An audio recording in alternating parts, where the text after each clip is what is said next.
నా పేరు కొర్ర మోహన్ కుమార్. అల్లూరి సీతారామరాజు జిల్లాలో ఉన్నటువంటి కంటెంట్ క్రియేటర్స్, యూట్యూబర్ అవ్వచ్చు, ఇన్స్టాగ్రామ్ అవ్వచ్చు, ఫేస్బుక్ అవ్వచ్చు, ఏ తదితర సోషల్ మీడియా ప్లాట్ఫామ్కి నేను ప్రెసిడెంట్గా ఇప్పుడు వ్యవహరిస్తున్నాను.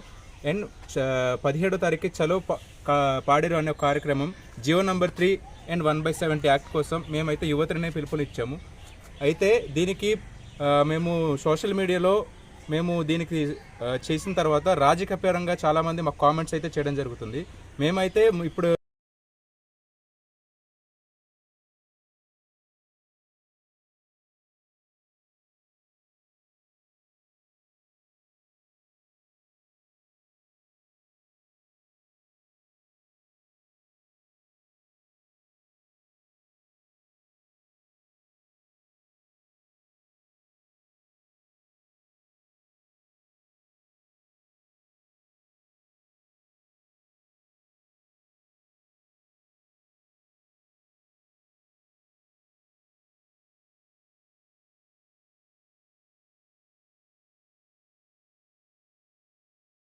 Thank you.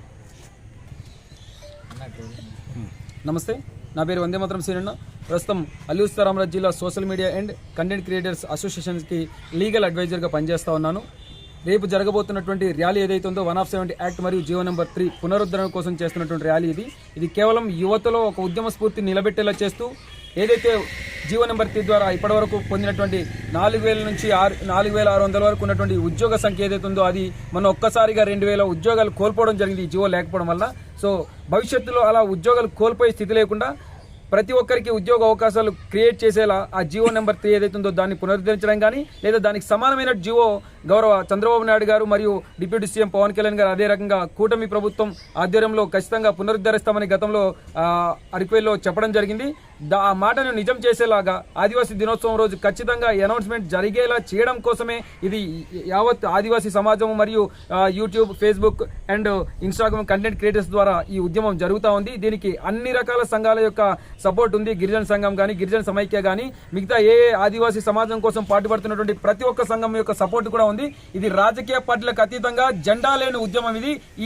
ఈ ఉద్యమానికి జెండా, ఎజెండా కేవలం ఆదివాసీల యొక్క భవిష్యత్తు భవ్యంగా ఉండాలి, ఆదివాసుల యొక్క భవిష్యత్తు బాగుండాలనేటువంటి ఒకే ఒక నినాదంతో జరుగుతున్నటువంటి ఈ ధర్నా కార్యక్రమం ఇది. సో ఖచ్చితంగా ఏదైతే ఈ ట్యాగ్ ఉందో ట్యాగ్ స్టూడెంట్ తీపించి ఈరోజు ప్రోగ్రామ్ చేసే సందర్భాలు ఉన్నాయి. కాబట్టి ఒకటే విజ్ఞప్తి చేస్తున్నాం, దయచేసి గిరిజన సంబంధించిన విద్యావేత్తలు కానీ, విద్యార్థులు కానీ, సమాజం ప్రజలు కానీ మనం ఏదైనా సమస్య పైన మాట్లాడే ముందు దానికి అవగాహన చేసుకోవాలి. ఎవరు లీడింగ్ చేస్తున్నారు, ఎవరు ప్రాముఖ్యత కోసం, ఎవరు లీడర్షిప్ ఎదగాలని చేస్తున్నారు కాబట్టి ఆలోచన చేయాలి. మనమంతా కలిసి ఏకతాటిగా ఉంటేనే ఈ సమస్య పరిష్కారం అవుతుంది. కానీ కులాలకో, మతాలకో, పార్టీలకు అతీతంగా చేస్తేనే తప్పకుండా అవుతుంది. మనం గతంలో చూసాం, గతంలో నుండి ప్రభుత్వాలు ఏదైతే ఉన్నారో నేను విన్నాను, నేను చూశాను, ఖచ్చితంగా నేను చేస్తానని చెప్పినటువంటి ప్రభుత్వాలే ఈరోజు ఓడిపోయిన తర్వాత అదే ప్రభుత్వం సంబంధించినటువంటి ఏజెన్సీ ప్రజాప్రతినిధులు వెనుకచాటుగా ఉండి నడిపించే ప్రయత్నం చేస్తున్నారు. అదే కమ్యూనిస్టులు ఎక్కడైతే ప్రజల కోసం మాట్లాడపోతే మేము ఎక్కడైతే వెనుకబాటు వెళ్ళిపోతామని చెప్పి అదే కమ్యూనిస్టు ఈరోజు మాట్లాడుతున్నారు. అదే కమ్యూనిస్టు పార్టీకి సంబంధించినటువంటి ఉపాధ్యాయ సంఘమైనటువంటి ఏలూరులో జంగడ సంఘటనలో జియో నెంబర్ 3 వద్దని చెప్పి సంతకాలు సేకరణ చేసి కోర్టులో అప్పీల్ చేసిన వ్యక్తులు ఎవరో సమాధానం చెప్పాలి. అదే సంబంధించిన ప్రజాప్రతినిధులు గతంలో ఎమ్మెల్యేలు కానీ, ఎంపీలు కానీ, ఎంపీడీసీలు కానీ, జడ్పీడీసీలు ఎవరుతున్నారో జియో నెంబర్ 3 పెద్ద ఎత్తున ఉద్యమాలు చేశారు. అదే ప్రభుత్వం, రాష్ట్ర ప్రభుత్వం ఉంది, కానీ ప్రజాప్రతినిధులు వాళ్ళు ఉన్నారు. ఎందుకు సమాధానం రాలేదు? ఈరోజు మీరు ప్రజల యొక్క మనోభావాల్ని గెలుచుకోవాలని, మన సుమారు ఇంకో 5 సంవత్సరాలు గెలవాలని చెప్పి మీ తాపత్రయం పడుతున్నారో తెలియదు. కానీ ప్రజలను పక్కదో పట్టించొద్దు. నిజంగా ఈ జాతీయ సమస్య ఉంటే రాబోయే రోజులు తప్పకుండా మనం కలిసిమెలిసి పనిచేద్దాం. దాన్ని అన్ని పార్టీలకు కలుసుకుని పనిచేసే ఆవశ్యకత ఉంది. కాబట్టి అలాంటి విషయాల్లో మనం అందరూ కూడా ఆలోచన చేయాలి.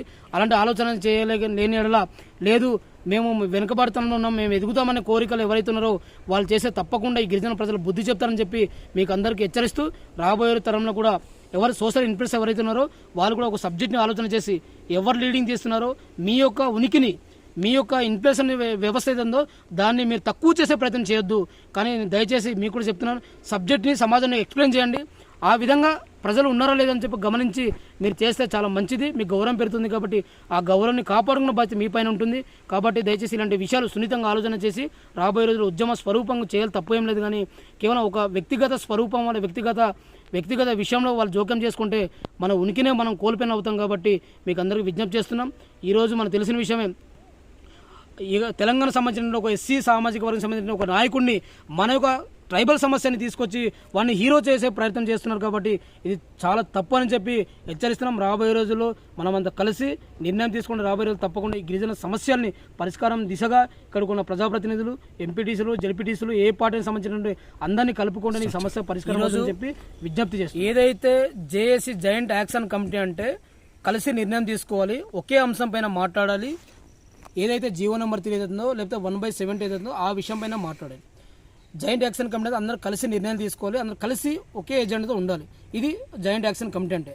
కానీ ఈ రోజు అలా కాదు, కేవలం తన స్వార్థపూర్తి రాజకీయాల కోసం మేమే ఎదగాలి, మేమే నాయకులుగా ఉండాలని చెప్పి ప్రజలు నమ్ముకున్నది ఏంటంటే మన అంశం ఖచ్చితంగా రావాలి. కాబట్టి మనం చెప్పినట్టు విధానం ఏదైతే ఉందో ఒకే అంశము ఒకే ఎజెండా, కానీ పార్టీలకు అతీతంగా, జెండాలకు అతీతంగా మనం రావాల్సిన బాధ్యత మనం ఉంది. అదే నమ్మకంతో ఇక్కడ గిరిజన ప్రజలు అయితే ఉన్నారు. అది ఎన్ని పార్టీలు, అన్ని పార్టీల యొక్క కార్యకర్తలు ఉంటారు, సామాన్య ప్రజలు ఉంటారు. కానీ ఈరోజు చూసిన సంఘటన ఏంటి, ఈరోజు చూసిన సంఘటన ఏదైతుందో ఎవరైతే కమ్యూనిస్ట్ ఆర్గనైజేషన్స్ ఎవరైతే ఉన్నారో వాళ్ళ యొక్క ఎజెండా, వాళ్ళ యొక్క ఆలోచన విధానం, ఈరోజు మాట్లాడే విధానం ఏదైతే ఉందో పార్టీలకి అతీతంగా మేము పిలిచేము, మీరు ఒక పక్క మేము ఒక పక్క అని మాట్లాడేది ఉందో ఇదే ప్రజలకు ఒక అపోహ వెళ్తుంది. కాబట్టి దయచేసి అందరినీ కలుసుకొని పోయే తత్వం ఉంటేనే పరిష్కారం అవుతుంది. కాబట్టి ఈ రోజే తెలిసింది, మీరు మాట్లాడే ఒక విధానంలో మీరు ఐటీడీ గేట్లో ఒక పక్క మాట్లాడుతున్నారు, ఒక పక్క వెళ్ళిపోతున్నారు, ఒక పక్క రమ్మని పిలుస్తున్నారు. ఇక్కడే ఐకమత్యం లోపం ఉందని చెప్పి మేము గుర్తు చేస్తున్నాం. కాబట్టి ఇలాంటి లోపాలు ఉన్న కారణంగానే మన యొక్క గిరిజన యొక్క సమాజానికి ఐకమత్యం లేదని చెప్పి సమాజానికి మెసేజ్ ఇవ్వగలుగుతాం. కాబట్టి దయచేసి ఐకమత్యం ఉంటే అన్ని పార్టీలు కలుపుకోండి, అందరు ఎమ్మెల్యేలు, ఎంపీలను కలుపుకోండి, గతంలో పనిచేసిన అనుభవాలు ఉన్నటువంటి ప్రజాప్రతినిధులను కలుపుకోండి, ఇప్పుడున్నటువంటి ఎమ్మెల్యేలు, ఎంపీటీసీలు, జడ్పీటీసీలు, సర్పంచులు కలుపుకోండి. వాళ్ళ యొక్క సమక్షంలో తీర్మానం చేయండి, పబ్లిక్లో చెప్పండి. అప్పుడే రికగ్నేషన్ ప్రజలు చేస్తారు, ఈ యొక్క ప్రభుత్వాలకు రికగ్నేషన్ ఇస్తారు. కానీ కేవలం స్వార్థపూరిత రాజకీయాలు కొంచెం చేస్తే దయచేసి రాబోయే రోజుల్లో మనం ప్రజలకి ద్రోహులుగా మిగులుతాం, మన సమస్య పరిష్కారం కూడా అయ్యే దిశగా ఉండదు. కాబట్టి మేము హెచ్చరిస్తున్నాం. నా పేరు గోపాలపాత్రుడు, భారతీయ జనతా యువ మోర్చా